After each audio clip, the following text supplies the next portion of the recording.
حکومەتی عێراق ساڵی 2018 تەنها 8 مانگ ئاردی هەرێمی کوردستانی دابین کردووە و بەشە ئاردی 4 مانگی هاوڵاتیانی هەرێم نادیارە. تا ئێستاش دیار نییە هاوڵاتیان قەرەبوو دەکرێنەوە یاخودنا. بریکارێکی دابەشکردنی خۆراک دەڵێت ئەو ئاردەی لە چەند ڕۆژی ڕابردوو دابەشکرا ئاردی مانگی یەکی ساڵی 2019. ئەم ئاردی مانگی یەکە لە مانگی 9 و 10 و 11 و 12 نەدراوە. ئەوە 2-3 ساڵە وایە لە بەغاوەیە لێرەوە نییە قەدەی هەرێم نییە علاقەی بە هەرێمەوە نییە چونکە ئەم خواردنی و بیتاقەی خۆراک ئایدی بەغایە چی شەکر و چا بێ چی شەکر بێ چی زەید بێ چی ڕۆن بێ. ساڵی پار خواردەمەنەکانی ژکو برنج و زەیت و شەکریش هەو مانگ دراوە.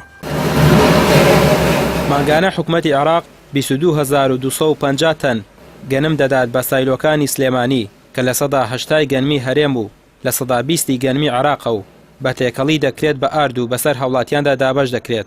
پارێزگای سلێمانیش مانگانە پێویستی بە 18,000 تەن ئارد هەیە.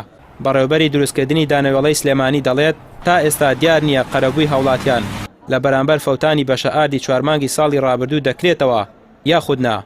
بەڵام ئەنجومەنی وەزیرانی هەرێم دەبێت لەو بارەیەوە بڕیار بدات.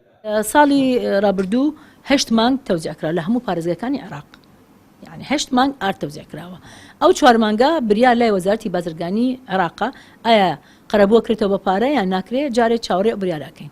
پەیام لەسەر فەوتانی بەشە ئاردی 4 مانگی هەرێم پەیوەندی کرد بە وەزارەتی بازرگانی عێراقەوە، بەڵام وەڵامی پەیوەندیەکانیان نەدایەوە.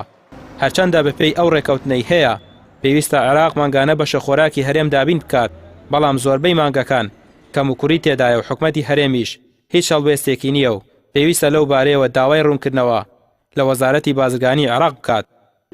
ڕامیار عوسمان، کەناڵی ئاسمانی پەیام، سلێمانی.